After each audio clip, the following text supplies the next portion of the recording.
Welcome to Silent Queen's Reckoning. I'm so glad you could join us today. Now let's dive right into the story. Chapter 1. Clara Whitmore found out she was divorced while holding a folder that could have made her husband a very rich man. The folder was cream-colored, thick, and still warm from the lawyer's printer. Inside were the final estate papers for her late aunt's trust, a private inheritance worth $35 million, including cash, a lakeside hotel, 2 commercial properties, and controlling rights in a medical technology fund that had been quietly growing for years. Clara had planned to tell her husband that afternoon. She had even rehearsed the words in the elevator of the county records building, smiling faintly at her own nervous reflection in the mirrored wall. "Daniel, I know things have been hard. I know your company is under pressure. But we are going to be okay." Then the clerk behind the counter looked at Clara's driver's license, typed her name into the computer, and frowned. "Mrs. Whitmore," the clerk said, then paused. "Actually, I am sorry. It says here the marriage was dissolved 3 weeks ago." The room did not spin. Clara wished it had. A dramatic collapse would have made more sense than the clean silence that opened inside her chest. She stood under the fluorescent lights in her beige coat, one hand resting on the folder, the other still holding the pen she had used to sign for a certified copy of her inheritance paperwork. Her wedding ring sat on her finger like a small, polished lie. "Dissolved," Clara repeated. The clerk's expression softened. She was a young woman with tired eyes and a silver barrette holding back her hair.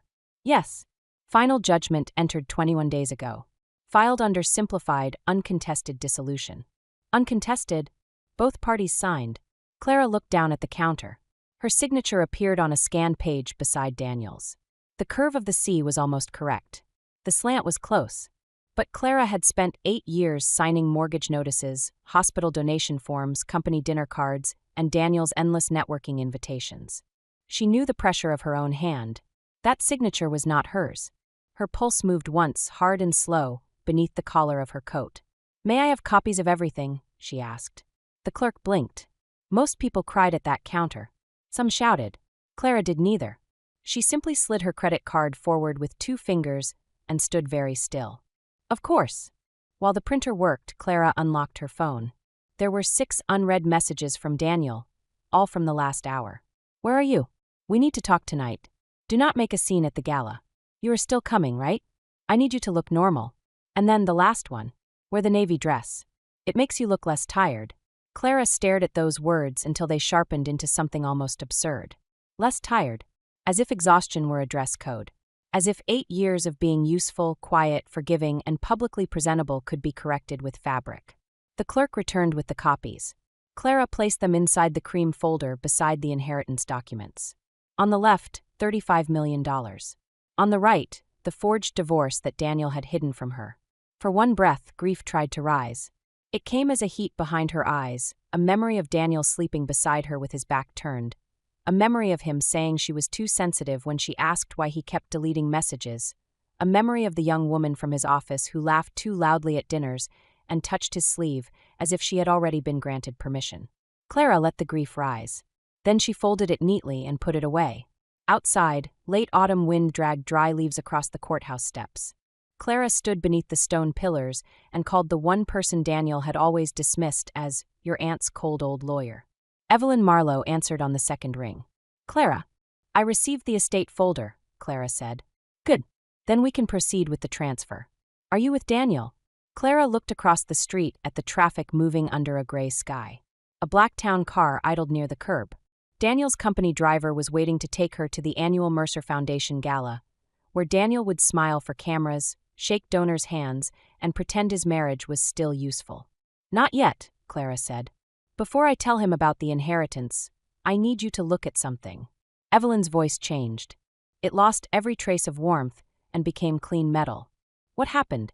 Clara opened the folder again, took one photo of the forged signature, and sent it. For 7 seconds there was only wind. Then Evelyn said, "Do not confront him privately." Clara watched the driver step out and scan the courthouse entrance for her. "I was not planning to. Where is Daniel tonight?" "The Mercer Foundation Gala." "The hospital gala?" "Yes." Evelyn was quiet for a moment. "Clara, your aunt's trust is the principal donor behind that foundation's new surgical wing. Your name is scheduled to be announced tonight as the successor trustee." Clara closed her eyes. Daniel had not known. Of course he had not known. He had seen her aunt as an eccentric widow with old furniture and strict manners. He had skipped the funeral because of a bored lunch. He had told Clara afterward that grief made her dull in public. "Will Daniel be on stage?" Evelyn asked. "He is receiving the Donor Partnership Award for Whitmore Diagnostics. The company currently seeking bridge financing from the Mercer Fund?" "Yes." "Then listen carefully," Evelyn said. "Say nothing in the car. Say nothing at the entrance. I will meet you there with the trustee documents, the audit request, and a handwriting expert's preliminary note. If he forged your signature, the divorce is not his escape. It is evidence." Clara opened her eyes. The driver had spotted her. He lifted a hand, uncertain. Clara smiled politely at him, the way she had smiled through investor dinners, family holidays, and Daniel's little public corrections. "Evelyn," she said. "Yes." "Bring the original donor seating chart." The lawyer understood at once. "Did he take your seat?" Clara looked at Daniel's last message again. "Wear the navy dress. It makes you look less tired." "I think he gave it away." Chapter 2. Daniel Whitmore had always believed Clara's greatest talent was making him look stable.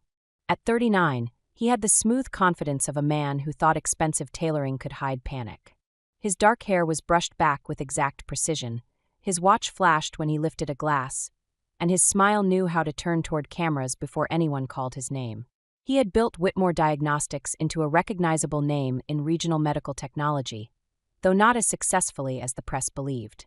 The company had a sleek website, impressive lab photos, and debt stacked behind every polished announcement. Daniel needed the Mercer Foundation's bridge financing before the end of the quarter, or his board would begin asking questions he could not answer. Clara knew all of this because she had spent years listening from the edges of rooms. She knew which investor had been impatient, which supplier had delayed shipments, which clinical trial had missed a milestone, and which charming promises Daniel made only after his second drink. She knew because she had been the quiet wife by the windows, holding a flute of untouched champagne while men forgot she could hear. Daniel mistook silence for ignorance. That was one of his more expensive habits. When Clara reached the gala entrance, the Mercer Grand Hotel glittered with gold light. Photographers gathered beneath a canopy of white roses. Donors in dark suits and jewel-toned gowns moved through the revolving doors, laughing as if generosity were another form of currency. The hotel itself had belonged to Clara's Aunt Lydia. Not publicly. Not in any way Daniel could have discovered by checking property records under the name Mercer Grand. The building sat inside a layered trust structure that had protected it for decades. Tonight, for the first time, Clara understood why Aunt Lydia had insisted on privacy. Power did not always need a name on the door. Sometimes power preferred a quiet room and perfect paperwork. The driver opened the door. "Mrs. Whitmore." Clara stepped out in the navy dress Daniel had requested. It was simple, high-necked, and severe enough to make her look almost austere. She had pinned her hair low at the nape of her neck. The only jewelry she wore was her aunt's pearl pendant, a small teardrop set in old gold. 3 years earlier, Daniel had told her the pendant made her look provincial. Tonight, it rested over the hidden microphone Evelyn had asked her to wear. At the top of the steps, Daniel stood with Vanessa Cole. Vanessa was 27, Daniel's director of strategic relations, and the kind of woman who had learned to weaponize softness. Her silver dress clung to her narrow frame. Her blonde hair fell in expensive waves over one shoulder. She laughed at something Daniel said, tipping her face toward him as his hand hovered too comfortably near her waist. When Vanessa saw Clara, her smile widened. Not with surprise, with expectation. Daniel turned. For 1 second, irritation crossed his face before he replaced it with public warmth. "There you are," he said, stepping toward Clara with his arms half open, performing husbandhood for the cameras. "I was starting to worry." Clara let him kiss the air beside her cheek. His breath smelled faintly of mint and whiskey. "The courthouse took longer than expected," she said. Daniel's eyes flickered. It was tiny, almost nothing. But Clara saw it. The word courthouse landed between them like a dropped glass. "Courthouse?" Vanessa asked brightly. Daniel squeezed Vanessa's elbow, not Clara's. "Estate errands." Clara's aunt left her some old accounts to clean up. "How sweet," Vanessa said. "Family paperwork can be so emotional." The way she said emotional made it sound like a stain. Clara looked at her. "It can be revealing." Vanessa's smile faltered. Daniel leaned closer, his voice low enough that the photographers could not hear. "Not tonight. I told you, I need this evening to go smoothly." "Of course," Clara said.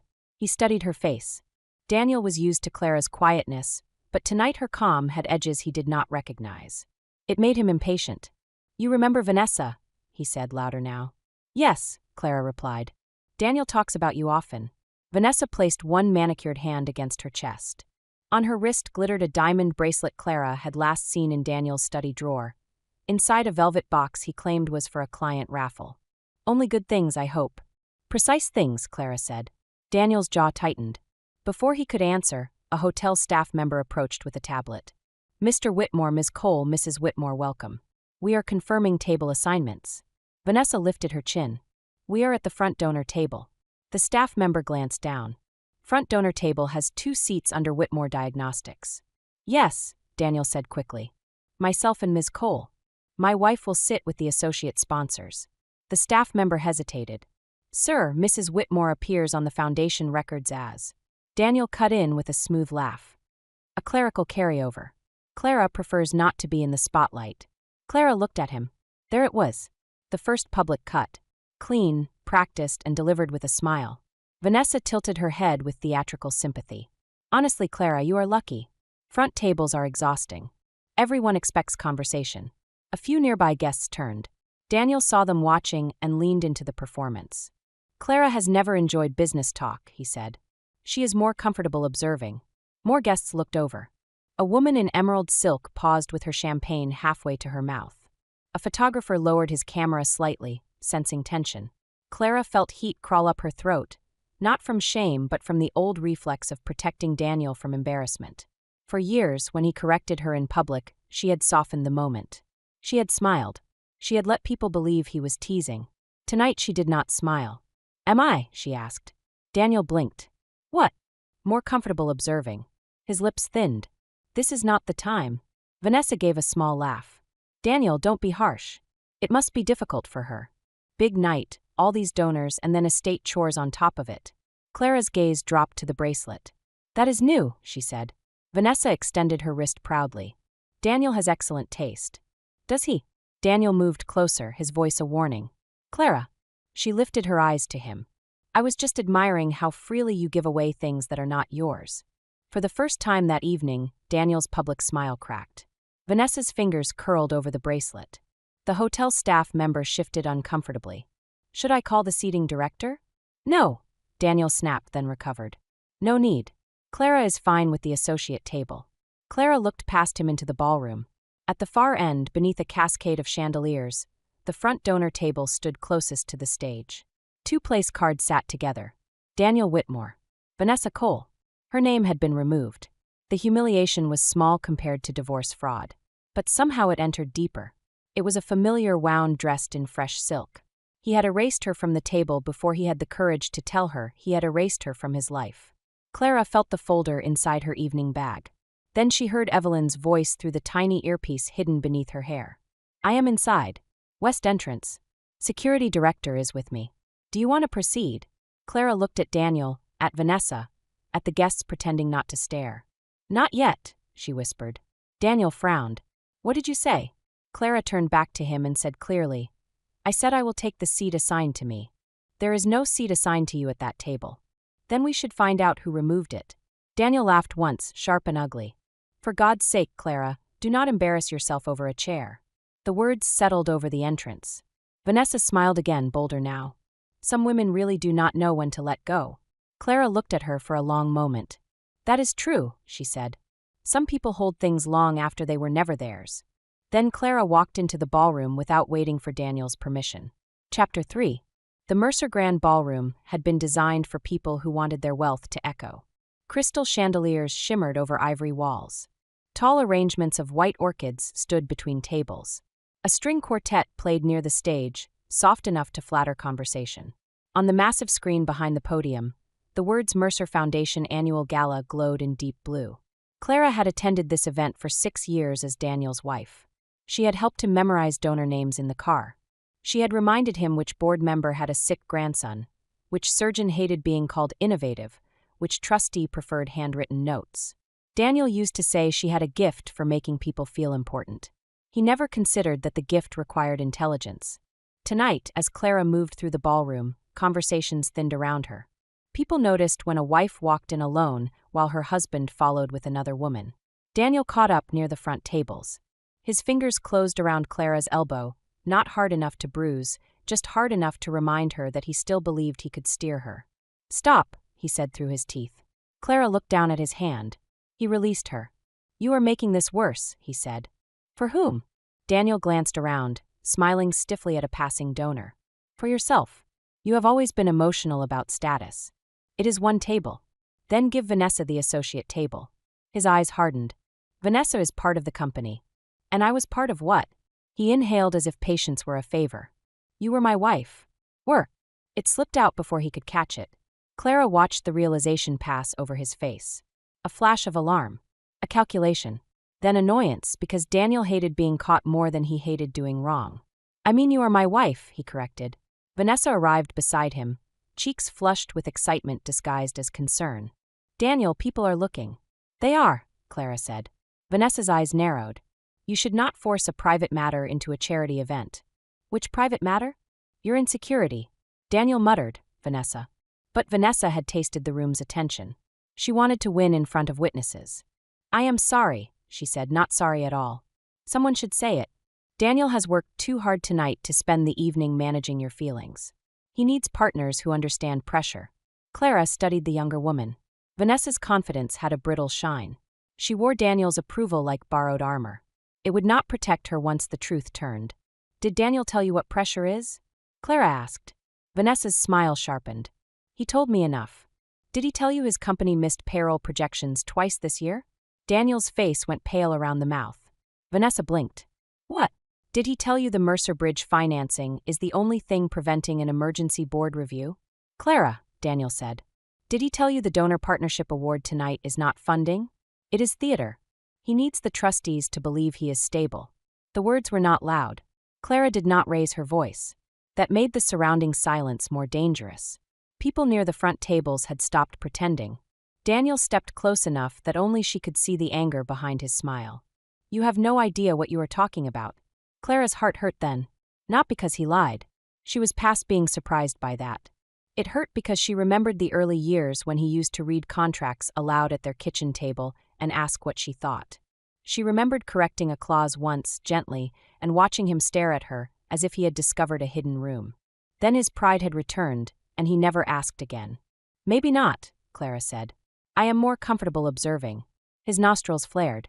A hotel manager approached with 2 security staff behind him. He was a composed man in his 50s with silver hair and an earpiece. Clara recognized him from her aunt's old Christmas cards. Martin Hale, general manager of the Mercer Grand. He stopped in front of Clara and bowed his head slightly. "Ms. Whitmore," he said. "Ms. Marlowe is waiting in the trustee lounge." Daniel stiffened. "Why are you calling my wife Ms. Whitmore?" Martin looked at him with professional neutrality. "Because that is the name listed on tonight's controlling donor documents." Vanessa gave a small laugh. "That must be a mistake." "It is not," Martin said. Daniel's tone cooled. "Martin, I think you should remember who brought Whitmore Diagnostics into this foundation partnership." "I remember exactly," Martin replied. There was a pause. It was the kind of pause that made powerful people listen. Clara saw Daniel register that Martin was not intimidated. That alone unsettled him. "Mrs. Whitmore will sit at the front donor table," Martin said. "Her place card is being restored." Vanessa's mouth opened. Daniel's face flushed. "Restored? I personally approved the seating change this morning."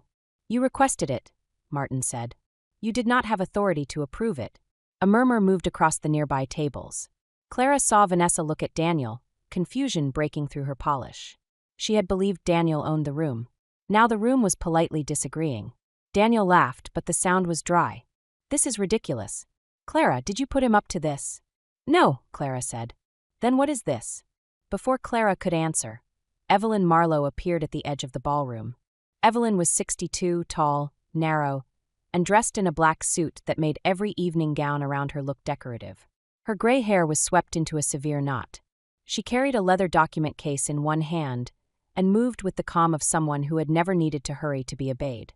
Behind her walked a woman from the foundation board and a man Clara recognized as head of event security. Daniel's eyes flicked from Evelyn to the document case. For the first time all night, he looked afraid. Evelyn stopped beside Clara. "Mr. Whitmore." Evelyn, Daniel said, forcing warmth. This is a foundation event, not a probate office. Correct. It is also a donor governance event. That makes my presence appropriate. Vanessa whispered. Daniel, who is she? Daniel did not answer. Evelyn opened the document case and removed a sealed envelope. Clara, the trustee transfer is ready for your signature after the announcement. Until then, the foundation chair has authorized temporary recognition of your status based on the estate certification. Daniel stared at Clara. Trustee transfer? He said. Clara did not answer. She watched the math assemble behind his eyes. Aunt Lydia. Estate errands. Mercer Foundation. Hotel staff. Front donor table. His confidence shifted under him like a cracked floor. Vanessa touched his sleeve. Daniel. He shook her off without looking. The gesture was small, but Clara saw Vanessa feel it. Her face tightened, and for the first time that evening, she looked less like a rival and more like a woman who had just realized she might also be standing in the blast zone. Evelyn turned to Daniel. There is another matter, she said. Daniel swallowed. Not here, he said. You chose here. The room seemed to lean closer. Clara's fingers closed around the pearl pendant at her throat. For years, she had imagined confrontation as something loud. A slammed door. A shouted accusation. A messy, shaking demand for truth. But truth, when it finally arrived, wore a black suit and held certified copies. Chapter 4. Evelyn did not reveal the divorce in the ballroom. That was not mercy. It was strategy. The trustee lounge, she said. Now. Daniel looked toward the stage where his award waited under a small spotlight. The program schedule had his name printed in elegant script. In 20 minutes, he was supposed to accept applause as a visionary partner in medical innovation. He glanced at the guests watching him and made a fatal choice. I have nothing to hide, he said loudly. Clara almost admired the instinct. Daniel had survived for years by turning every accusation into theater. If he looked confident enough, people often assumed the other person was unreasonable. Evelyn only nodded. Then you will not object to a private governance review before your public recognition. Daniel's smile tightened. Fine. The walk to the trustee lounge felt longer than it was. Clara moved beside Evelyn. Behind them came Daniel, Vanessa, Martin Hale, the foundation chair, and security. Every step pressed Clara deeper into herself. She could hear music from the ballroom, laughter, the clink of glasses. It sounded like another world separated by velvet walls. The trustee lounge was a quiet room lined with dark wood and old portraits of benefactors. A long table stood in the center. Coffee service waited untouched on a sideboard. At one end of the room, a framed photograph showed Aunt Lydia in a cream suit, standing beside the hospital's first pediatric wing. Clara had never seen that photograph before. Her aunt looked younger in it, stern and luminous, one hand resting on a cane, her eyes fixed on the camera as if daring the future to disappoint her. Clara felt something loosen in her chest. Evelyn placed the documents on the table. Mr. Whitmore, before the foundation proceeds with your award or financing discussions, we must address 2 issues. Daniel remained standing. This is absurd. First, your unauthorized seating alteration of the successor trustee. Daniel laughed. A seating alteration is now a governance issue? When the person removed controls the donor entity associated with 70% of tonight's pledged funding, yes. Vanessa's lips parted. Daniel went still. Clara watched him look at her. Not at her face, exactly. At the idea of her. His mind was tearing apart the old version he had built, the quiet wife with no assets, no leverage, no meaningful connections. He was trying to replace it quickly enough to keep speaking. 70%, he repeated. Evelyn opened the cream folder. The Lydia Hartwell Trust, now transferring to Clara Hartwell Whitmore as successor trustee, is the primary donor behind the Mercer Surgical Wing, the sponsor of tonight's research grants, and the landlord entity connected to this hotel. Martin Hale added calmly, the Mercer Grand is held through Hartwell Hospitality Trust. Vanessa sat down without being invited. Daniel remained standing because sitting would have looked like defeat. Clara, he said, his voice changing into something softer. Why didn't you tell me? The question was so shameless that Clara almost smiled. I came here tonight to tell you. His eyes flickered toward the folder. Then why this performance? Evelyn removed another set of documents and laid them beside the inheritance papers. Second issue, she said. The dissolution judgment filed 3 weeks ago. Daniel's face emptied. Vanessa looked from him to Clara. Dissolution. Clara turned to her. Divorce. The word landed hard. Vanessa pushed back from the table. Daniel, you said you were going to tell her after the gala. Daniel shot her a look so sharp she stopped. That was the first crack in his alliance with Vanessa, and everyone in the room heard it. Evelyn's pen tapped once against the document. Ms. Cole, are you saying you knew Mr. Whitmore had obtained a divorce from Clara without her knowledge? Vanessa's confidence drained from her face. I knew he said the divorce was handled. Handled how? I don't know. He said Clara had agreed to keep things quiet until after the financing closed. Daniel snapped. Vanessa stopped talking. Evelyn looked at him. I would advise you not to instruct a potential witness. Witness? Daniel said. This is my private marriage. It became more than private when forged documents were filed with the court and then used to manipulate donor governance. Forged, Vanessa whispered. Daniel's hand curled around the back of a chair. Clara signed. If she regrets it now, that is unfortunate. Clara opened her evening bag and placed the certified copy on the table. Her voice was steady. That is not my signature. You have signed thousands of things without reading them, Daniel said. Do not pretend you suddenly remember every page. There it was again, the familiar humiliation dressed as concern. Daniel speaking as if she were careless, vague, dependent. As if her whole life could be reduced to a woman who did not understand paperwork. For years, Clara had let him say versions of this because correcting him felt exhausting. Tonight, exhaustion had been replaced by a clear, cold patience. I remember my own hand, she said. Evelyn slid a one-page report forward. A handwriting specialist has completed a preliminary comparison between the dissolution signature and 6 verified signatures from Clara's estate documents. The report indicates significant discrepancies in pressure, terminal strokes, and letter formation. A full forensic report is pending. Daniel laughed again, but now it sounded lonely. You produced a handwriting expert in one afternoon.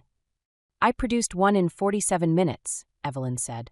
You should have forged the signature of someone with less disciplined counsel. For a moment, no one spoke. Clara wanted to remember that sentence forever. Daniel turned to Clara, abandoning the room and reaching for the old private tone. Clara, this has gone far enough. Yes, I filed early. Yes, it was complicated. But you knew the marriage was over. I knew you were cruel, Clara said. I did not know you were criminal. His face reddened. Careful. I have been careful for 8 years. The words came out quietly, but they seemed to move through the room with their own gravity. Daniel stared at her. Clara felt every year behind that sentence. The dinners where he corrected her stories. The mornings he left without saying goodbye. The nights she waited for him while he claimed emergencies that smelled like perfume when he returned. The way he called her calmness cold whenever it stopped serving him. I was careful with your reputation, she continued. Careful with your investors. Careful with your mother when she asked why you never visited. Careful with your staff when payroll was late and you needed someone to reassure them. Careful with every room you wanted me to make easier for you. Daniel looked away first. Vanessa's eyes had lowered to the bracelet on her wrist. Evelyn reached into the folder and removed a photo of the bracelet's original purchase receipt. There is also the matter of property transferred using marital accounts after the date of the questionable dissolution filing. Vanessa jerked her hand back as if the diamonds had burned her. I didn't know, she said. Clara believed that Vanessa did not know everything. She also knew not knowing was not the same as innocence. Daniel said, It was a gift. From which account? Evelyn asked. He did not answer. The foundation chair, a grave woman named Dr. Naomi Price, finally spoke. Mr. Whitmore, until these matters are resolved, the Foundation cannot proceed with tonight's award or any financing conversation involving your company. Daniel turned on her. Naomi, you cannot be serious. Whitmore Diagnostics is central to your surgical initiative. No, Dr. Price said. The funding is central. Your company was one candidate vendor. One candidate vendor. Clara saw the phrase strike him harder than any insult. Daniel needed to be necessary. He had built his whole image on being the man every room required. Dr. Price continued, If the successor trustee has concerns about your conduct, we will review alternatives. Daniel looked at Clara again. This time there was no affection in his face. No apology. Only calculation turning desperate. Clara, he said, you would not destroy a company out of spite. She met his eyes. No, she said.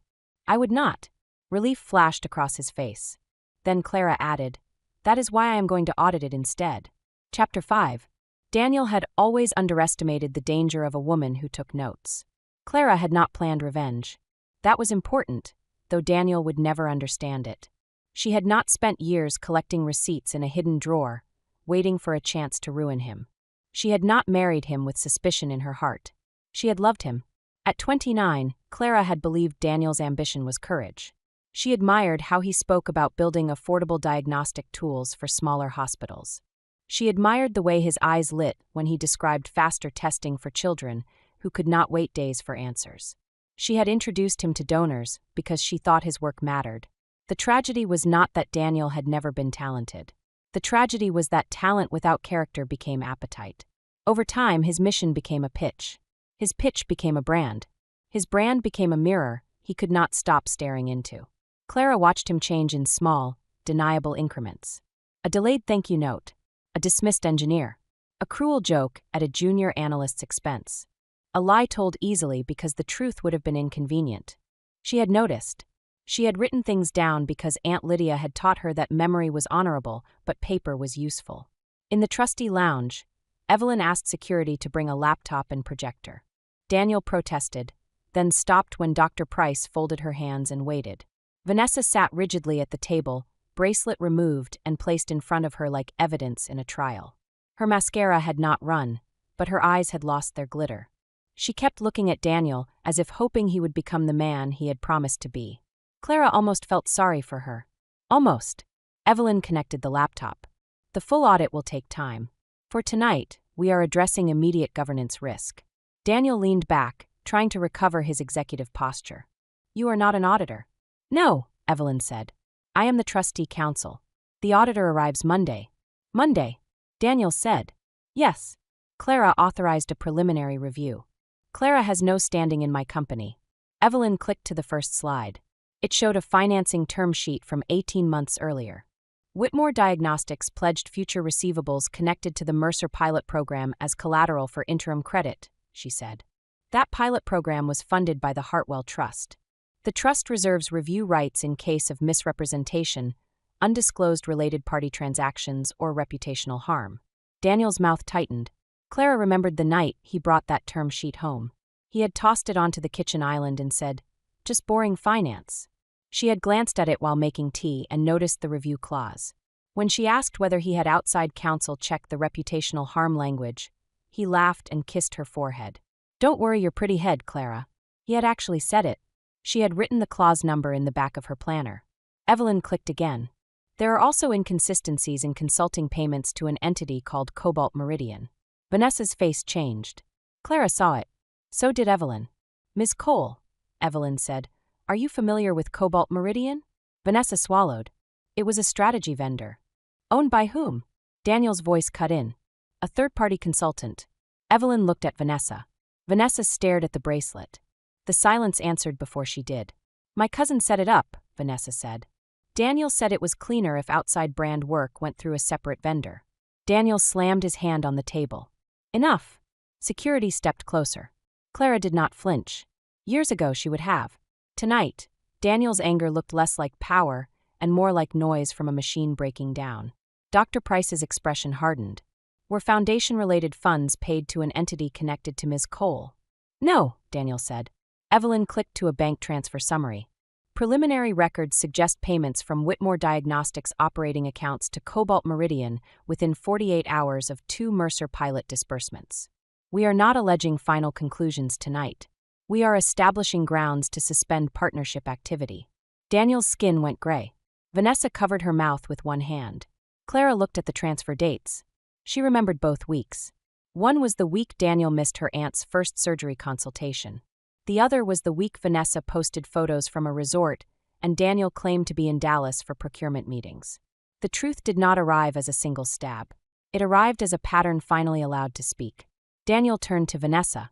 You said your cousin handled the invoicing. Vanessa stared at him. You told me what to submit. Do not lie. I have the emails.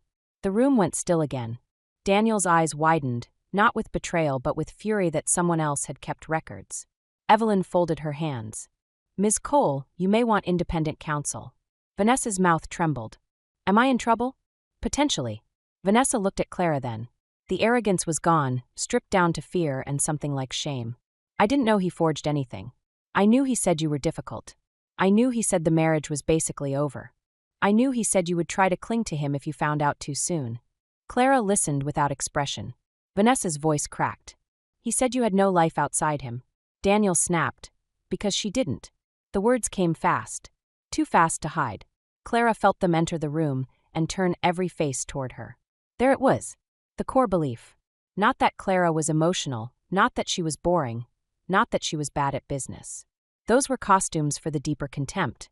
He believed she had no life outside him. For a moment, pain came clean and bright. Clara saw herself through Daniel's eyes. The woman waiting at tables, smoothing conversations, remembering allergies, sending gifts in his name, standing slightly behind him in photographs.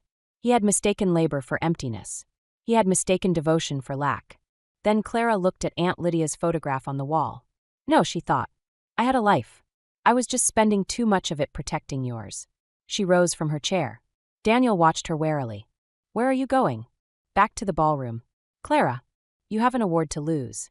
Dr. Price stood as well. The program must be adjusted. Daniel stepped toward Clara. You cannot humiliate me in front of everyone. Clara looked at his hand, then his face. I did not forge your signature, she said. I did not remove your seat. I did not bring my affair partner to a gala and give her jewelry from questionable accounts. I did not route payments through her cousin's company. I did not build a public image on private fraud. Her voice remained calm, but every sentence landed. If you are humiliated tonight, Daniel, it is because your choices finally arrived before the audience you chose. For the first time since she had known him, Daniel had no answer. Chapter 6. The ballroom had changed by the time Clara returned. Nothing visible had moved. The flowers remained perfect. The quartet still played. Servers still carried trays of champagne beneath warm lights. Yet the air had tightened, charged by rumor. Guests looked toward Clara, then away, then back again. Public rooms had their own nervous system. They sensed reversal before it was announced. Daniel entered behind her with Vanessa several steps farther back. His expression had recovered into something controlled, but only from a distance. Up close, Clara could see a faint sheen of sweat at his temples. He reached for her as they neared the front table. Listen to me, he said. Clara kept walking. Clara, please. Please. It was a word he used rarely, and usually as decoration. She stopped, not because he deserved it, but because she wanted to hear how quickly arrogance could become negotiation. Daniel lowered his voice. We can fix this. What is this? The paperwork. The timing. Vanessa. All of it. You mean the crimes, the affair, and the public humiliation. He glanced around. Keep your voice down. My voice is down. I was trying to protect the company. Clara almost laughed. He had always reached for the largest available excuse. The company. The employees. The mission. The future. Anything broad enough to hide inside. By divorcing me without my knowledge? The financing was delicate. If we separated publicly before tonight, donors might question stability. So you kept me as a prop. He exhaled sharply. Do not make it sound uglier than it was. Clara looked toward the stage. A staff member was quietly removing Daniel's award plaque from the side table. I do not have to make it ugly, she said. It already is. Daniel followed her gaze. Panic flashed. No, he said. Clara, no. If they pull the award tonight, the board will know before morning. Creditors will know by Monday. You will trigger a collapse. The audit will determine what happens. An audit is a collapse. Then you should have kept cleaner books. His eyes hardened again. You think money makes you powerful now? Clara felt something inside her settle. There was the real Daniel, returning the moment pleading failed. No, she said. I think truth gives money direction. He leaned closer. You cannot run a trust. You cannot run a hotel. You cannot manage foundation politics. Lydia filled your head with old woman fantasies, but you are not built for this. Years ago, those words might have worked. Not because Clara believed them completely, but because they found the tender place where doubt lived. She had spent so long making herself smaller around Daniel's certainty that standing at full height still felt unfamiliar. Tonight, doubt came and found no chair. You may be right that I have things to learn, she said. But I know enough not to forge a divorce. Daniel's mouth twisted. You cannot prove I forged it. Then you should welcome the investigation. His eyes flicked toward Vanessa. Clara saw the next calculation form. Daniel needed a new container for blame, and Vanessa was standing close enough. Vanessa handled some documents, he said quietly. Clara stared at him. Vanessa, several feet away, heard enough. Her face changed from fear to shock. "What?" she said. Daniel turned, too late. Vanessa stepped closer. "What did you just say?" "I said nothing. You were about to blame me. Do not be dramatic." The phrase hit Vanessa with visible force. Clara recognized it. Daniel used "do not be dramatic" when a woman had noticed reality before he was ready to manage it. Vanessa's chin lifted. "I never touched Clara's divorce papers." Daniel smiled coldly. "Maybe you should be careful what you say. Maybe you should." Guests nearby were openly watching now. Vanessa's voice had grown loud enough to carry. Her hand shook as she opened her clutch and pulled out her phone. "I have messages," she said. Daniel stepped toward her. Security stepped in between. "Ms. Cole," Martin Hale said calmly, "you may want to return to the trustee lounge." Vanessa looked at Clara, then at Daniel. Something bitter and humiliating passed over her face. She understood at last that she had not been chosen above Clara because she was loved. She had been useful because she was easier to flatter, easier to display, easier to discard. "He told me the divorce was already signed," Vanessa said, loud enough for the nearest tables. "He told me Clara knew. He told me to keep smiling tonight because after the foundation money came through, he would announce it." Daniel's face went white. The surrounding murmurs rose. Dr. Price walked to the podium. The lights shifted. Music faded. The room, grateful for formal direction, turned toward the stage. Clara took the restored front donor seat. Her place card now sat at the center of the table. Clara Hartwell Whitmore. Not Mrs. Daniel Whitmore. Not Daniel's wife. Not an extension of someone else's ambition. Her own name looked strangely new. Daniel remained standing behind the chair beside her, the chair that had been meant for Vanessa. For a second, Clara wondered whether he would sit, whether he would force one last performance of unity. He did. He lowered himself into the chair with careful dignity, as if the room had not just watched his life begin to split. Vanessa did not sit. She walked back toward the lounge with security and Evelyn, phone clutched in one hand. Daniel watched her go with hatred in his eyes. Clara watched him watch her. That was the moment she stopped feeling jealous. Jealousy required the belief that Vanessa had received something precious. But the thing Vanessa had received was Daniel without the mask Clara had spent years holding in place. That was not a prize. It was a warning. Dr. Price tapped the microphone. "Ladies and gentlemen, thank you for your patience. Tonight's program has been adjusted to reflect an important transition in the Mercer Foundation's donor leadership." Daniel's hand tightened around his water glass. Clara sat with her spine straight, hands folded in her lap. "For many years," Dr. Price continued, "the Hartwell Trust has supported this hospital's work with unusual discretion.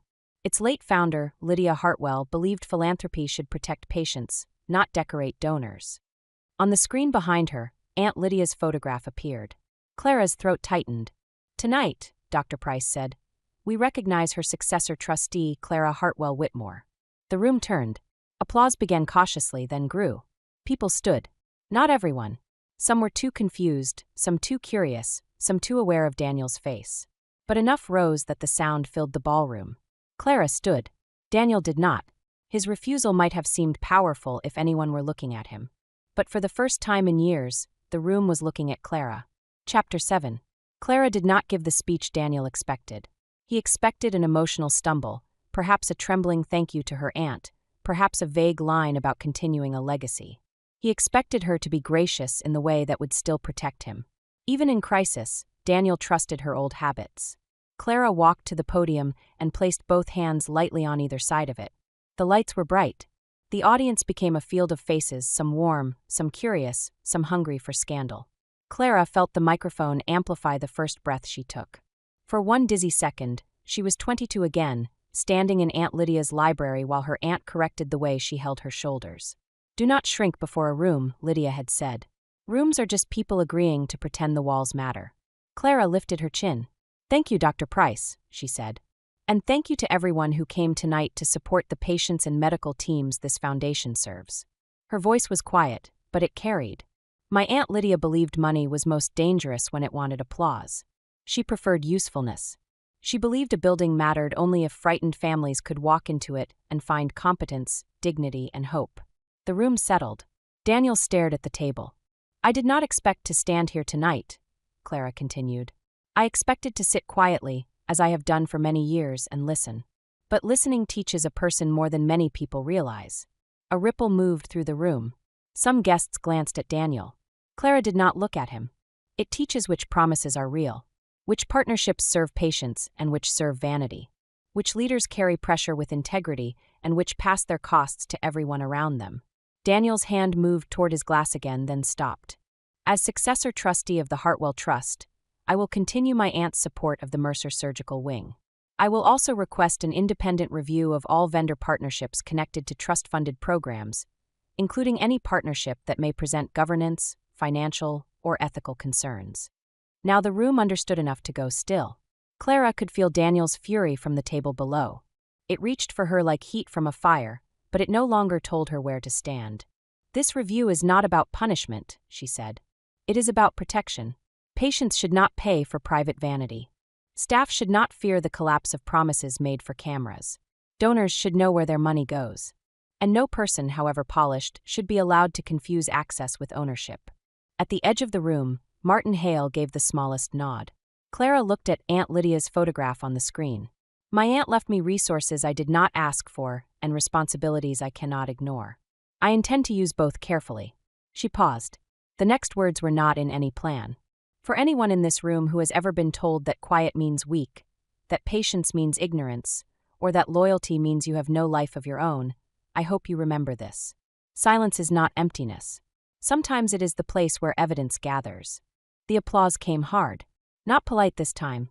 It rose from the back first, from staff standing near the service doors, then from a table of nurses, then from donors who understood that history was happening and wanted to be seen on the correct side of it. Clara stepped away from the podium. Daniel stood so abruptly his chair scraped the floor. For one moment, Clara thought he would leave. Instead, he walked toward her. Security shifted, but Clara lifted one hand slightly. Not yet. Daniel met her near the stage steps, smiling as if approaching to congratulate her. His voice was low and vicious. You enjoyed that? No. Do not lie to me. I did not enjoy needing it. His eyes shone with anger. You think these people care about you? They care about your money. Some do. At least I was honest about needing you. Clara looked at him almost gently. You were never honest about needing me. You were only angry when I noticed. He flinched. Then he recovered. You cannot freeze me out. Half your social standing came from my name. Clara glanced back at the screen, where her aunt's name still glowed. Which name? Daniel's face hardened. A photographer near the stage captured that exact moment. Clara calm in navy silk, Daniel leaning toward her with his mask half fallen, the screen behind them reading Hartwell Trust. By morning, the image would circulate without either of them releasing it. Daniel seemed to realize that. He stepped back and forced a smile, raising his hands as if they had shared a harmless private joke. The room did not believe him. That was new. For 8 years, Clara had watched people accept Daniel's version because it was easier than questioning a confident man. Now doubt had entered the room, and doubt was difficult to evict. Evelyn returned from the trustee lounge and approached Clara. Ms. Cole is providing messages voluntarily, she said softly. She also confirmed Daniel instructed her to submit invoices through Cobalt Meridian. Daniel heard enough to turn. His face shifted into something Clara had never seen directed at another person in public. Pure warning. Evelyn noticed and smiled without warmth. I would not. Daniel looked at the security staff, the foundation chair, the donors, the cameras. For once, the room he had chosen offered him no cover. Chapter 8. The first official consequence arrived before dessert. Dr. Price returned to the podium and announced that the Donor Partnership Award for Whitmore Diagnostics would be postponed pending review. The words were careful, legal, and devastating. Postponed meant canceled loudly enough for donors to hear, but softly enough for lawyers to approve. Daniel sat through it with a face carved from stone. Clara watched the muscles in his jaw tighten. He did not look at her. That was how she knew he blamed her completely. Not himself. Not the forged documents. Not the hidden payments or the mistress now cooperating with counsel. Her. Because in Daniel's mind, wrongdoing was only real when someone refused to absorb it. Guests approached Clara after the announcement. Some offered genuine condolences about Aunt Lydia. Some congratulated her with the slight stiffness of people recalculating her importance. Some pretended they had always known she was remarkable. Clara accepted every comment with composure, but she did not confuse attention with affection. That was another thing Aunt Lydia had taught her. When a person becomes useful, many people mistake their interest for kindness. Near the bar, Vanessa stood with Evelyn, and a woman Clara assumed was emergency counsel. The diamond bracelet had been sealed in an evidence envelope. Without it, Vanessa looked younger. Not innocent, but young enough that Clara could see the insecurity beneath the polish. At one point, Vanessa looked across the room. Their eyes met. Vanessa's mouth trembled, forming words she did not say. Clara gave her nothing. No forgiveness. No cruelty. Just recognition. That was enough to make Vanessa look down. Daniel noticed. He rose from the table and walked toward Clara with the controlled steps of a man trying not to run. "We are leaving," he said. Clara was speaking with Dr. Price and a pediatric surgeon named Dr. Alvarez. She turned only slightly. "Are we?" Daniel smiled at the others. "Excuse us. My wife and I need a moment." Dr. Price's face cooled. Clara set down her water glass. "Daniel," she said, still calm, "I learned at the courthouse today that according to a judgment you filed, I am not your wife." Dr. Alvarez went very still. Daniel's smile vanished. The words had not been shouted. They did not need to be. The guests within earshot heard, and the sentence began moving outward in whispers. Daniel leaned close. "You will regret this."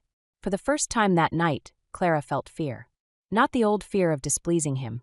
A practical fear, sharp and useful. Daniel was cornered. Cornered men who believed themselves entitled to obedience could become dangerous in ways polite rooms preferred not to imagine. Clara did not step back. Martin Hale appeared beside her. "Mr. Whitmore, your car has been brought to the side entrance." "I did not request my car." "No," Martin said. "I did." Daniel stared at him. "You are removing me?" "The foundation chair has requested that you leave the event." The room near them fell into open silence. Daniel's face darkened. "I am a major partner." Dr. Price said, "Not tonight." Clara saw the humiliation hit him. Not from guilt, from status loss. Daniel could endure almost any moral accusation if he remained important. Being escorted out, politely but unmistakably, cut deeper. He turned to Clara with a smile that showed no warmth. "Enjoy your little inheritance." The phrase was so absurd that several guests exchanged looks. $35 million, a hotel, a trust, and a foundation pipeline had become little because Daniel needed language smaller than reality. Clara said, "Good night, Daniel." Security moved. Daniel hesitated, perhaps considering a final speech. Then he saw cameras. He allowed himself to be guided toward the side hall, walking stiffly, chin high, as if leaving had been his decision. Halfway to the exit, Vanessa stepped into his path. Daniel stopped. For a second, Clara could see the whole story between them. The flirtation that became strategy. The promises made in hotel rooms and late-night messages. The way Vanessa had believed she was being chosen because she was special, when Daniel had mostly chosen someone willing to help him feel unchallenged. "Did you forge her signature?" Vanessa asked. Daniel's eyes flicked toward security. "Move. Answer me. You are embarrassing yourself." Vanessa laughed once, broken and sharp. "That is what you say to women when they find the door." Daniel's face tightened. Vanessa lifted her phone. "I gave Evelyn the messages. All of them." For 1 second, Daniel looked like he might strike the phone from her hand. Security stepped closer. He turned and walked away. Vanessa stood very still as he disappeared down the hall. Then she wiped beneath one eye with her knuckle, careful not to smear mascara that had already lost its purpose. Clara did not go to her. Some lessons required distance. When the side door closed behind Daniel, the ballroom exhaled. Conversations resumed, too bright and too fast. The event reorganized itself around the absence of Scandal's central figure. Clara returned to the front table. Her seat remained waiting. She sat down and realized her hands were shaking. Not visibly. Not enough for the room to see. But under the table, her fingers trembled in her lap. Evelyn noticed. She sat beside Clara and placed one hand over hers. "You did well." Clara looked at the stage, at the flowers, at the guests who now smiled at her with careful respect. "I feel sick. That is normal. I thought I would feel powerful." Evelyn's expression softened. Power often feels like nausea at first, especially when you have been trained to experience boundaries as cruelty. Clara closed her eyes for one moment. When she opened them, Aunt Lydia's photograph was still on the screen. For the first time all night, Clara let herself miss her. Chapter 9. The morning after the gala, Daniel tried to become a victim. By 8 o'clock, a statement from Whitmore Diagnostics appeared on the company's website. It described a private marital dispute that had regrettably spilled into a philanthropic setting. It praised Daniel's commitment to patience, innovation, and ethical collaboration. It did not mention the forged divorce, Cobalt Meridian, Vanessa, the suspended award, or the fact that Daniel had been escorted from the Mercer Grand. By 8:30, Daniel's mother called Clara 12 times. Clara did not answer. By 9, two board members from Whitmore Diagnostics requested emergency meetings with the Mercer Foundation. By 9:15, Evelyn filed notice with the court challenging the dissolution judgment on grounds of fraud. By 10, Clara sat in Aunt Lydia's former office on the top floor of the Mercer Grand, reading Daniel's statement while rain streaked the tall windows behind her. The office had been preserved exactly as Lydia left it. Dark green walls, brass lamps, a long desk with a leather writing surface, shelves filled with books on law, architecture, hospital administration, and obscure biographies of women who had financed revolutions without wanting portraits. Clara sat in Lydia's chair and felt like a child wearing armor. Martin Hale entered with coffee and a stack of hotel reports. "Ms. Whitmore," he said, "the staff asked whether you would be addressing them this week." Clara looked up. "Should I?"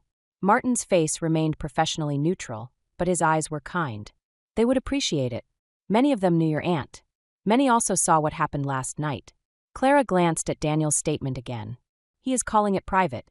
Men like Mr. Whitmore often define private as anything that protects them from consequences." Clara nearly smiled. "Did my aunt teach you that?" "Several times." After Martin left, Evelyn arrived with a paralegal and two bankers on speakerphone. The day became a sequence of decisions Clara had not expected to make so quickly. Freeze discretionary trust disbursements connected to Whitmore Diagnostics. Preserve all communications. Notify insurers. Prepare court filings. Coordinate with Foundation Counsel. Request hotel security footage from the gala entrance, ballroom, trustee lounge hall, and side exit. Every task had a shape. Every shape had a rule. That helped. Rules gave Clara something to hold. At noon, Daniel called from a blocked number. Evelyn advised her not to answer. Clara agreed. At 12:30, he emailed. "Subject: you need to stop." Clara read it once. The message was long, emotional, and almost impressive in its rearrangement of blame. Daniel wrote that she had blindsided him, that the divorce was merely a procedural step they had both understood was coming, that Vanessa was unstable, that Evelyn was manipulating her, that the inheritance had changed her, that Aunt Lydia would be ashamed of vindictiveness. Clara paused at that last line. Daniel had skipped Aunt Lydia's funeral. He had sent flowers with his assistant's name misspelled on the card. Now he wanted to borrow Lydia's ghost. Clara forwarded the email to Evelyn. Then she opened a blank reply. For several minutes, she typed nothing. There had been a time when Daniel's long messages could trap her for hours. She would answer every point, clarify every misunderstanding, defend every feeling, and apologize for any sentence that might have sounded too harsh. He trained her to enter arguments as if truth were a courtroom where he was judge, jury, and weather. Today, Clara wrote one line. All further communication should go through counsel. She sent it. Her hands did not shake this time. At 2, Vanessa's attorney contacted Evelyn with a packet of messages. Clara did not read them all. Evelyn summarized what mattered. Daniel had asked Vanessa to help keep Clara calm until the gala. Daniel had written that the divorce papers were handled. Daniel had joked that Clara signed anything placed in front of her if the cover sheet looked boring. Daniel had instructed Vanessa's cousin to invoice through Cobalt Meridian for strategic relationship support. Daniel had promised Vanessa a title after the Mercer financing closed. Clara listened with the same cold patience that had carried her through the gala. Then Evelyn reached the final message. "There is one more," she said. Clara looked up. Evelyn's mouth tightened. Daniel wrote, "Once Clara is out, the Hartwell estate will not matter." She never understood what Lydia had anyway. Clara looked toward the rain. There was the final irony. Daniel had not only divorced her before learning about the inheritance. He had dismissed the inheritance before understanding it. He had assumed Clara's connection to Lydia could not be valuable because Clara herself was the one holding it. That was the root of his failure. He did not just underestimate her money. He underestimated the possibility that anything belonging to her could matter. At 4, the first news article appeared online. Medical tech CEO removed from Foundation Gala amid governance review. By 5, the photo from the stage was everywhere. Clara did not share it. She did not comment. She did not correct strangers who speculated wildly beneath it. She had work to do. At 6, She went downstairs to meet the hotel staff. They gathered in the service ballroom. Housekeepers, chefs, front desk agents, security, banquet servers, maintenance supervisors, valet captains. Some had worked for the Mercer Grand longer than Clara had been married. Clara stood before them without a podium. "My aunt trusted this hotel because she trusted the people inside it," she said. "I am new to this role, and I will need to learn from you. But I want to make one promise today. None of you will be used as collateral in someone else's ego." A woman in a housekeeping uniform pressed her lips together and nodded hard. Clara continued, "There will be audits. There may be uncomfortable questions.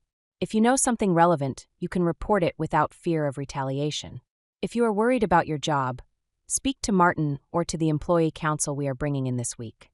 This hotel will not punish honesty." The applause was not loud at first. It was better than loud. It was relieved. And Clara, standing under the plain service lights instead of chandeliers, felt the first true weight of the inheritance. Not the money, the responsibility. Chapter 10. Daniel came to the hotel 3 days later. He arrived without warning, driving himself in a black sedan instead of using the company car. That detail told Clara more than he intended. Company resources were being watched. So was he. Martin called her from the lobby. "Mr. Whitmore is here. He says he will not leave without speaking to you." Clara was in Aunt Lydia's office reviewing insurance documents. Evelyn sat across from her, marking clauses with a fountain pen. "Do you want him removed?" Evelyn asked. Clara looked at the rain-washed city beyond the windows. Part of her wanted to say yes. Another part, quieter but firmer, knew Daniel would turn removal into another performance. "No," Clara said. "Put him in the small conference room. Security outside. Recording on." Evelyn's eyes approved. Daniel looked different in daylight. At the gala, his tuxedo had carried him. In the conference room, beneath practical ceiling lights, he seemed older.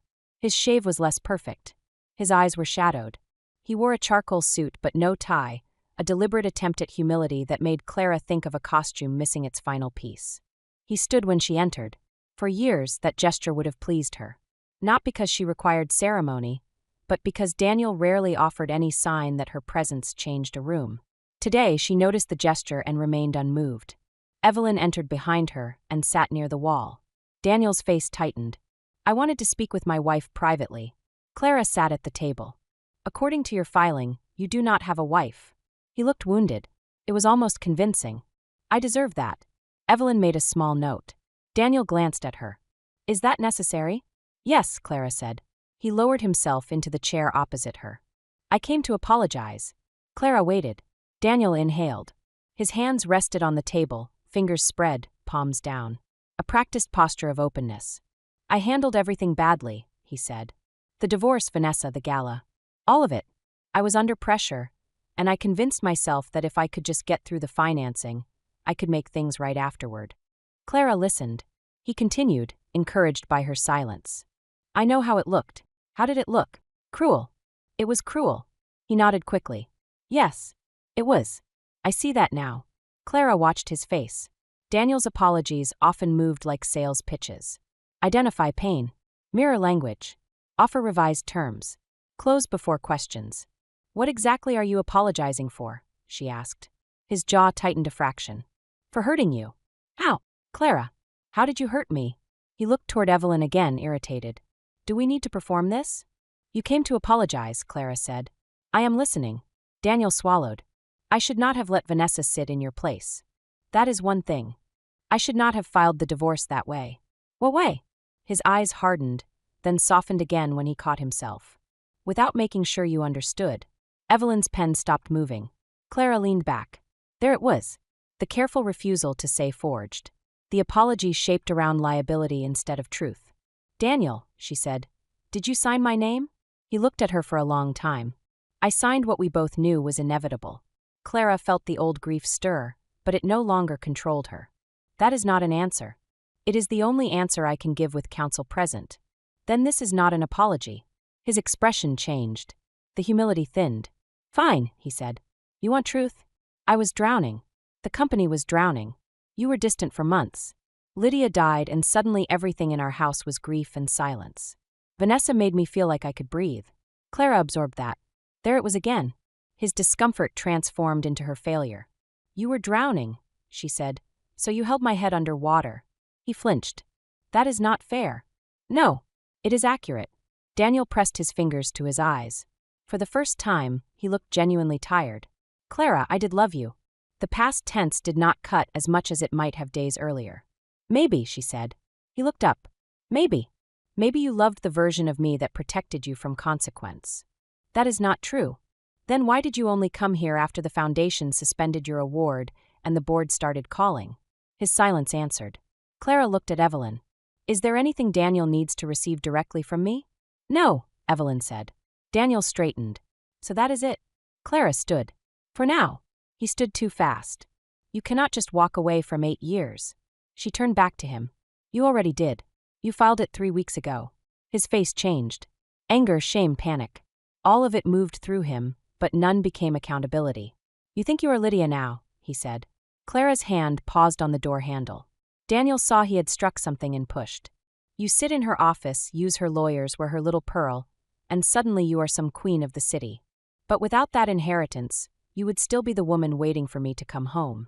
Clara turned. The room seemed to become very quiet. Without that inheritance, she said, I would still be the woman whose signature you forged because you were too cowardly to face her. Daniel's mouth opened. The money did not create my worth, Clara continued. It only made it harder for you to ignore. She left before he could answer. Behind her, through the closing door, she heard Daniel say her name. For once, she did not turn around. Chapter 11. The court hearing took place 12 days later. By then, Daniel's life had begun to narrow. The board placed him on administrative leave. Whitmore Diagnostics issued a second statement, cooler than the first, announcing an internal review. 2 creditors demanded updated financial disclosures. Vanessa's cousin hired counsel. Cobalt Meridian's website disappeared overnight, which only made reporters more interested in it. Daniel still tried to control the story. He claimed Clara was using her inheritance to punish him for moving on. He claimed the divorce was emotionally understood, even if legally imperfect. He claimed Vanessa had misinterpreted business arrangements. He claimed Evelyn Marlowe was exploiting a grieving heiress for fees. The problem with claiming too many things was that each claim needed the others to be false. Evelyn enjoyed pointing that out. The courtroom was smaller than Clara expected. No chandeliers. No donors. No string quartet softening the air. Just wooden benches, a seal on the wall, a judge with reading glasses, and fluorescent light that made everyone look more honest than they preferred. Clara wore a gray suit and her aunt's pearl pendant. Daniel arrived with 2 attorneys and no Vanessa. When he saw Clara, his face tightened with something almost like longing. But Clara no longer trusted longing that appeared after leverage changed hands. The hearing was procedural. Evelyn had warned Clara not to expect cinematic justice. Courts moved through documents, standards, burdens, timelines. They did not exist to deliver perfect emotional symmetry. Still, there was a quiet satisfaction in hearing the case called. In Remarriage of Whitmore. For years, Clara had been Mrs. Whitmore in rooms Daniel controlled. Here, the name appeared inside a system he could not charm with a smile. Evelyn rose first. She outlined the challenge. Clara had not signed the dissolution petition, had not appeared before any notary, had not received proper service, and had discovered the judgment only when obtaining certified estate documents. A forensic handwriting report indicated probable forgery. Phone location records placed Clara at Aunt Lydia's hospice facility when the alleged signing occurred at Daniel's office. The notary stamp belonged to an employee who had resigned months earlier and was now cooperating with investigators. Daniel's attorney objected to several points. The judge allowed some, reserved others, and kept reading. Clara watched Daniel. He looked smaller in court. Not physically. His suit was still expensive, his posture still trained. But the room did not respond to polish. The judge did not laugh at his careful expressions. The clerk did not soften because his voice lowered. Paper spoke here, and paper did not care who felt important. Daniel's attorney argued that the marriage had been functionally over, that Clara suffered no immediate financial harm because the inheritance was separate property, and that the judgment should remain temporarily in place while facts were reviewed. Evelyn stood again. Your Honor, opposing counsel's argument asks the court to treat fraud as a scheduling inconvenience. Whether the parties were emotionally distant is irrelevant to whether one party fabricated consent. My client did not sign away her marriage. She did not waive notice. She did not agree to let Mr. Whitmore preserve her public role as wife until his financing event, while privately claiming the legal benefits of divorce. The judge looked over her glasses at Daniel. Daniel's face remained controlled, but a pulse beat visibly in his temple. Then the judge asked a simple question. "Mr. Whitmore, were you present when your wife signed these documents?" His attorney stood. "Your Honor, my client is not prepared to testify today." The judge's expression did not change. That was not an invitation to deliver a speech. It was a question. Daniel looked at his attorney. His attorney whispered something. Daniel said, "I believe the documents were properly executed." The judge wrote something down. It was amazing how much damage a non-answer could do when everyone recognized it. Clara felt no triumph. Not exactly. What she felt was steadiness. The kind of steadiness that came when reality finally stopped asking her to prove it existed. The judge granted temporary relief. The dissolution judgment would be stayed pending full evidentiary review. Daniel was ordered not to transfer or encumber disputed marital assets. The court referred the signature issue for further investigation and required preservation of relevant communications. It was not the end. It was enough. Outside the courtroom, reporters waited in the hall. Evelyn guided Clara past them with practiced efficiency. Daniel followed several steps behind, his attorneys forming a dark wall around him. A reporter called, "Mr. Whitmore, did you forge your wife's signature?" Daniel did not answer. Another called, "Ms. Whitmore, do you believe your husband targeted you before learning about the inheritance?" Clara stopped. Evelyn murmured, "You do not have to." Clara knew that. She turned to the reporters. Daniel stopped too. Clara said, "This is a legal matter now. I will not try it in the hallway." The reporters leaned in. She continued, "But I will say this. No inheritance gives a person dignity. It only reveals who respected that dignity before they knew about the money." Then she walked away. By evening, that sentence appeared in more articles than Daniel's entire statement. Chapter 12. The audit found what Clara had feared and what Daniel had hoped no one could trace. Whitmore Diagnostics was not merely under pressure. It had been hollowed out by image management, related party consulting fees, delayed vendor payments, and executive expenses disguised as partnership development. The science team still contained brilliant people. The underlying diagnostic platform still had promise. But the company's leadership had wrapped that promise in debt and vanity until it could barely breathe.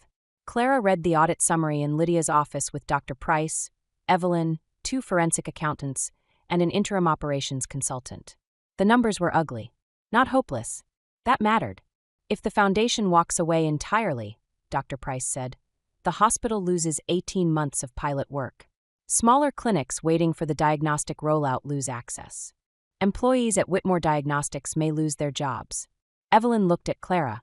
"You are not obligated to rescue what Daniel damaged." Clara knew that. Obligation was not the question. The question was whether consequence could be precise. Daniel deserved to lose power. Employees did not deserve to lose health insurance because he had confused leadership with theater. Patients did not deserve delay because a CEO had treated company accounts like a private stage. Vanessa deserved accountability for her role, but even she was not the center of the question. Clara looked at the operating report. She had spent years at Daniel's side hearing enough to understand the company's structure. Now those fragments assembled into a map. "Can the platform be separated from Daniel?" she asked. The operations consultant, a calm woman named Priya Shah, nodded. "Possibly. The board can remove him permanently for cause if the findings hold. The foundation can condition any continued pilot funding on leadership replacement, financial controls, independent compliance oversight, and repayment or clawback of improper transfers." What about the Cobalt Meridian funds? Recoverable in part. Litigation may be needed. Clara looked at Dr. Price. Would the hospital continue if Daniel were gone? If governance is clean, yes. Evelyn watched Clara carefully. This path will be slower than simply cutting ties. But cleaner. Cleaner for everyone except Daniel. Clara thought of Daniel at the gala, telling her not to embarrass herself over a chair. She thought of him in the conference room, saying the money did not make her Lydia. She thought of the forged signature, the hidden divorce, the bracelet, the statement calling his fraud a private marital dispute. For one brief, human second, she wanted destruction. She wanted his company name stripped from every door. She wanted the board to abandon him, creditors to corner him, donors to whisper, reporters to dig until nothing polished remained. She wanted him to feel what it was like to be erased in public. Then she imagined the lab technicians who had stayed late for trials. the customer support team answering clinics, the junior engineers who still believed the device could help rural hospitals, the patients who did not know Daniel's name and should never have to. Clara breathed in. Revenge was easy to imagine because it was dramatic. Responsibility was harder because it had to fill out forms. We separate the work from him, she said. If the board removes Daniel and accepts oversight, the trust will consider supporting a restructured pilot. No funds until controls are in place. No awards. No publicity campaign using my aunt's name. Patient access first. Dr. Price nodded slowly. Evelyn's expression softened in a way that made Clara miss Lydia again. That is what your aunt would have done, Evelyn said. Clara looked down at the audit report. I hope so. The board of Whitmore Diagnostics voted Daniel out 2 days later. Not because they suddenly became moral philosophers. Because the evidence was clear, the foundation funding depended on his removal, and creditors preferred a company without a scandalous CEO. Motives varied. Results still mattered. Daniel called Clara 15 minutes after the vote. She did not answer. He sent one message. You got what you wanted. Clara stared at it for a long moment. Then she deleted it.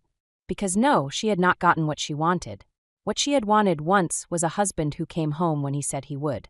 A partner who did not mistake her patience for permission. A marriage where good news could be shared before it became evidence. That life was gone. What she had now was not what she wanted.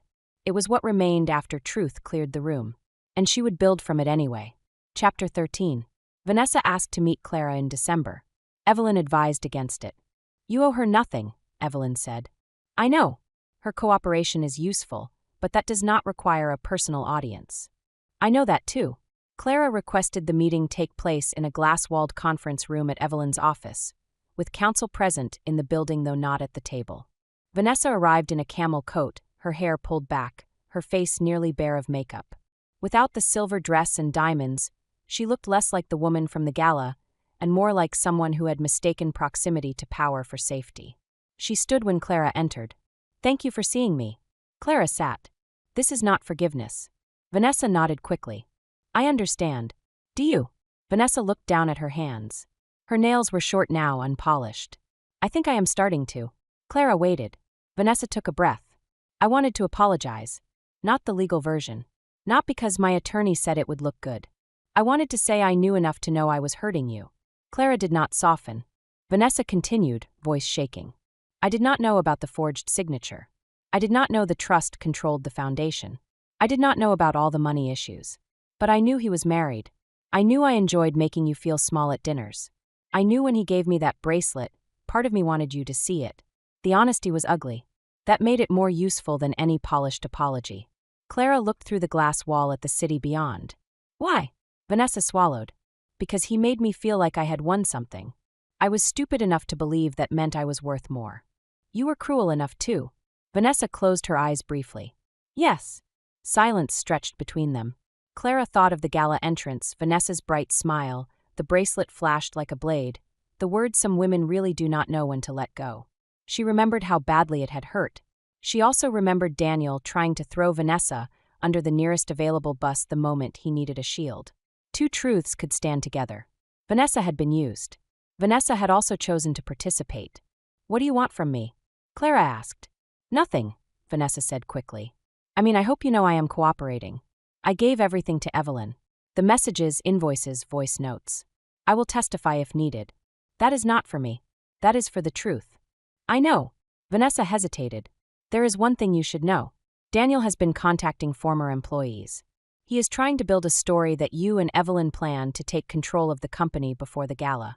He wants to claim the divorce challenge as part of a hostile takeover. Clara almost smiled at the ambition of the lie. Does he have anyone willing to say that? A few people who owe him money or favors. Not many. Why tell me? Vanessa's mouth twisted. Because for once I want to be on the right side before it benefits me. Clara studied her. The answer was imperfect. It still contained vanity, perhaps a desire to become better quickly and be seen becoming better. But Clara had learned that waiting for pure motives could paralyze necessary action. People often did the right thing with mixed hearts. Send everything to Evelyn, Clara said. I will. Vanessa stood, then paused. Clara. Clara looked up. He told me you were nothing without him. I believed him because it made what I was doing easier. Vanessa's eyes filled, but she did not let the tears fall. "I am sorry." Clara felt the apology touch the edge of the wound without entering it. "Do not build your next life on being chosen by a man who needs someone smaller beside him," Clara said. Vanessa nodded, crying now despite herself. Clara left first. In the elevator, she felt no grand release. Forgiveness, she was learning, was not always a beautiful door opening. Sometimes it was simply refusing to carry someone else's ugliness any farther than necessary. She did not forgive Vanessa completely, but she stopped rehearsing her face at the gala. That was enough for one day. Chapter 14. Daniel's final attempt came through Clara's memories. He could not reach her directly. Counsel blocked him. The court monitored disputed assets. His board seat was gone. The company had been restructured under interim leadership, and the Mercer pilot continued without his photograph on the brochure. So he sent a box. It arrived at the hotel 2 weeks before Christmas, addressed in Daniel's handwriting. Security scanned it. Evelyn approved opening it under supervision. Inside were objects from their marriage. A framed photo from their honeymoon in Maine, the brass key to their first apartment, a recipe card Clara had written for lemon chicken. A program from the night Whitmore Diagnostics launched its first product. At the bottom was a letter. Clara read it alone in Lydia's office. Daniel wrote about beginnings. He wrote about the small apartment with the broken radiator, about Clara falling asleep on the couch while he practiced investor pitches, about the first time Aunt Lydia invited him to dinner and he felt judged by every spoon on the table. He wrote that he had lost himself. He wrote that ambition had made him cruel. He wrote that Vanessa meant nothing compared to their history. He wrote that he knew he could never undo the forged divorce, but hoped Clara would remember he had not always been a monster. That line stopped her. He had not always been a monster. Clara hated that it was true.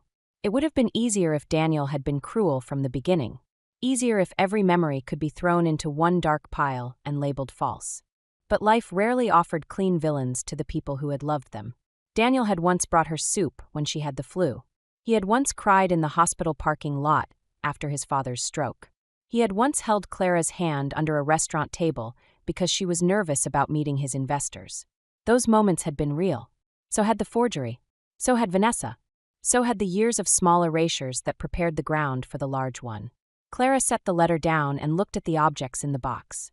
The honeymoon photo showed 2 people standing on a windy pier, younger and softer, their faces turned toward a future neither understood. For the first time since the gala, Clara cried. Not loudly, not dramatically. Tears slid down her face while the city moved below, and the office clock ticked with unbearable normality. She cried for the woman in the photo. She cried for the good years that had not been good enough to save the bad ones from becoming true. She cried because leaving a betrayal did not mean every memory stopped hurting. When the tears passed, she called Evelyn. "I need to respond to Daniel's letter."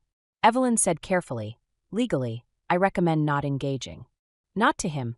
Clara took out a sheet of Lydia's cream stationery. She wrote to herself. She wrote that she was allowed to remember tenderness without returning to harm. She wrote that a person's early kindness did not purchase the right to later cruelty. She wrote that love did not require her to become evidence storage for someone else's better moments. She wrote that Daniel's regret, if real, belonged to him. Her healing belonged to her. Then she placed Daniel's letter, the photo, the key, and the program back into the box. The recipe card she kept. Not because of Daniel, because the handwriting was hers. On Christmas Eve, Clara visited Aunt Lydia's old house by the lake for the first time since the estate transfer. Snow covered the path. The house stood quiet among bare trees, its windows dark, its roof silvered by moonlight. Inside, dust sheets covered the furniture. The air smelled of cedar and old books. Clara walked through the room slowly, turning on lamps, touching the backs of chairs, remembering summers when Lydia taught her to swim badly and argue well. In the kitchen, Clara found a note taped inside a cabinet door. It was in Aunt Lydia's handwriting. "If you are reading this, you are probably looking for tea and pretending you are not overwhelmed." Clara laughed, then cried again. Below the first line, Lydia had written, "Remember, my dear girl, inheritance is not a rescue. It is a question. What will you protect now that you can?" Clara stood in the quiet kitchen, snow pressing against the windows, and read the sentence 3 times. Then she made tea. Chapter 15. Spring arrived without asking anyone's permission. By March, the lake house had new locks, repaired steps, and curtains Clara chose herself.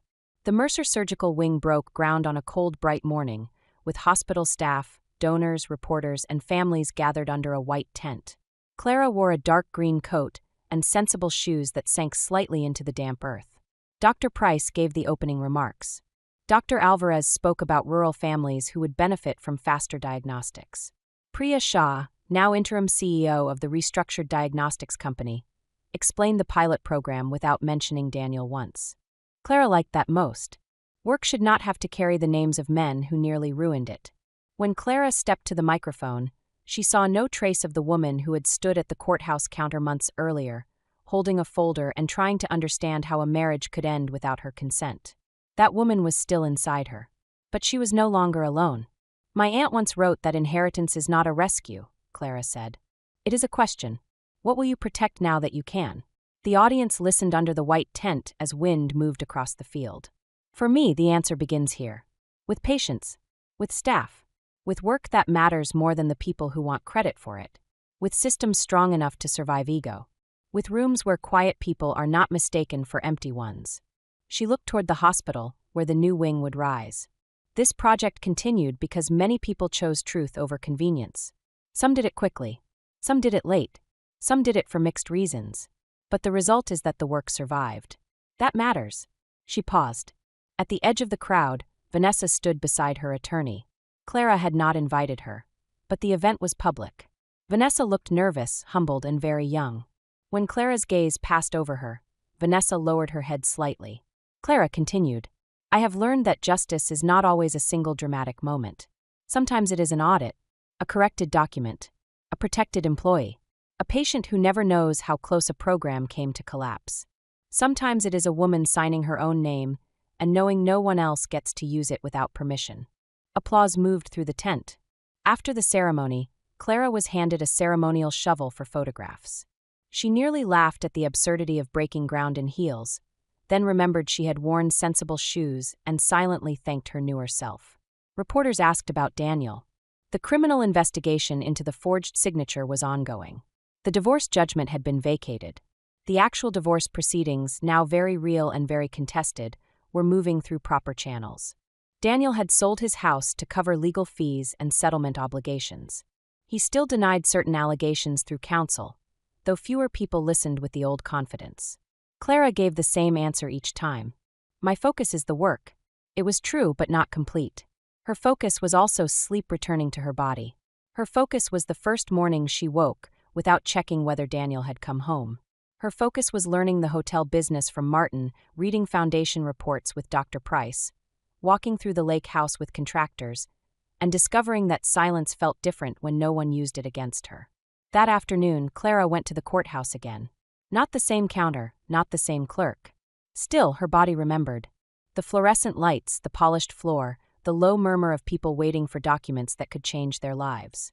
This time, Clara was there to file updated trustee signatures and corrected marital status notices related to the vacated judgment. Evelyn came with her but stood back while Clara approached the counter alone. The clerk asked for her name. Clara said, "Clara Hartwell Whitmore." Then she paused. The name still carried history. Hartwell from Lydia and the women before her. Whitmore from a marriage that had tried to erase her and failed. She would decide later what to keep, what to release, what to transform. For now, she wanted no rushed symbolism. Healing did not need to perform for anyone. The clerk slid the forms across the counter. Clara signed slowly.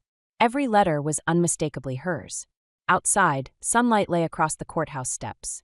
Evelyn waited near the railing. "How do you feel?" Evelyn asked. Clara considered the question. Not victorious. Victory was too sharp, too concerned with Daniel. Not healed. Healing was still a road with weather. Not untouched.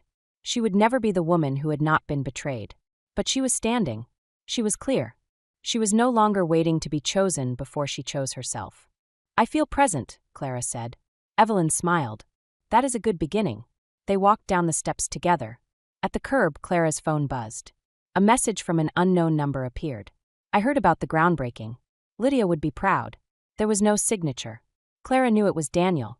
She looked at the message for a long moment. Once, those 6 words would have pulled her into a storm of memory, pity, anger, and hope. Today, they remained words on glass. She blocked the number. Then she put the phone away. Across the street, a little girl in a yellow coat tugged at her mother's sleeve, pointing at the courthouse pigeons near the fountain. Clara smiled faintly, not at the birds but at the ordinary brightness of the scene, the way life continued to offer small, unplanned mercies after enormous pain. She had once arrived at this courthouse carrying news that could have saved Daniel's future. Instead, she had found proof that he had tried to erase her from his. For months, people would say the inheritance changed everything. They would be wrong. The money did not teach Clara her worth. It did not make her dignified, intelligent, or strong. Those things had been present all along, folded beneath patience, hidden behind service, waiting under years of being underestimated. The inheritance only exposed the truth. Daniel had divorced her before he knew she was wealthy. By the time he learned, she had already discovered something more valuable than $35 million. She discovered that a life built around someone else's approval could be left behind. And when she finally walked away, she did not walk out as a discarded wife, a humiliated woman, or a lucky heiress. She walked out as herself,